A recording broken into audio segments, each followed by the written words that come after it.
네, 산업부 블랙리스트 의혹의 중심에 서 있는 백운규 전 장관에 대한 구속영장이 기각되자 여야의 반응은 극명하게 엇갈렸습니다. 보복 수사라는 민주당의 주장에 국민의힘은 생떼를 부린다면서 맞서고 있는데요. 자세한 내용은 국회 취재기자 연결해서 들어보겠습니다. 엄윤주 기자.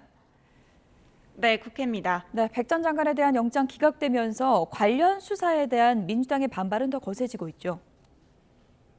네, 산업부 블랙리스트 의혹의 핵심 관계자인 백윤구 전 장관에 대한 구속영장이 기각되자 민주당은 더욱 격앙된 분위기입니다. 특히 검찰 수사가 문재인 정부 청와대를 향할 조짐이 보이자 보복 수사라고 규정하며 강하게 반발했습니다. 문재인 정부에서 임명된 장관급 인사의 거취 문제도 도마 위에 올랐습니다.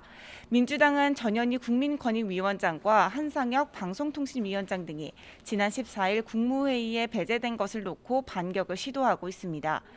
윤석열 정부도 이전 정부가 임명한 인사들에게 사퇴 압박을 가하고 있다는 논리입니다. 이에 대해 권성동 원내대표는 오늘 아침 회의에서 민주당의 정치보복 타령은 하루 이틀이 아니라며 윤 정부가 수사하면 정치보복이라고 호들갑을 떤다고 반박했습니다. 그러면서 민주당이 과거 조국 전 장관과 김경수 전 경남도지사를 옹호하던 시절을 지금은 침묵하고 있다며 민주당의 생떼는 내일의 부끄러움으로 쌓일 것이라고 주장했습니다. 여당은 물가와 민생 안정의 총력전을 예고했는데요. 오늘 특별위원회 첫 회를 진행한다고요. 네, 치솟는 물가와 경기 둔화 등 경제 위기에 대응하기 위해 여당 내 꾸려진 특별위원회가 잠시 뒤 첫 활동을 시작합니다. 권성동 원내대표와 류성걸 위원장 등 특위위원 15명이 참석한 가운데 물가 민생 안정특위 첫 회의가 열리는데요. 여기에서 위원들은 고물가, 고환율, 고금리 등 우려가 커지고 있는 경제 지표를 점검하고 앞으로 활동 방향을 논의할 예정입니다. 최근 물가 상승세가 이어지면서 정부와 물가 안정 대책 마련에 공을 들이고 있는 국민의힘은 지난 14일 관련 특위를 발족했는데요. 권성동 원내대표는 YTN 라디오에 나와 앞으로 특위를 통해 전문가 의견을 듣고 정부에 주문할 것은 주문하고 국민에게 이해를 구할 것은 구하겠다고 설명했습니다.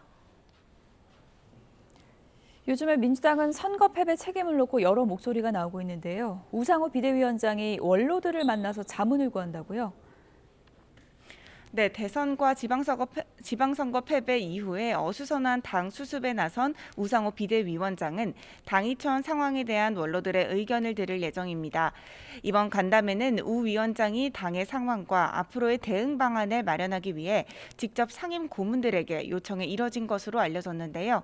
문희상 전 국회의장과 정동연 전 장관 등이 참석할 것으로 보입니다.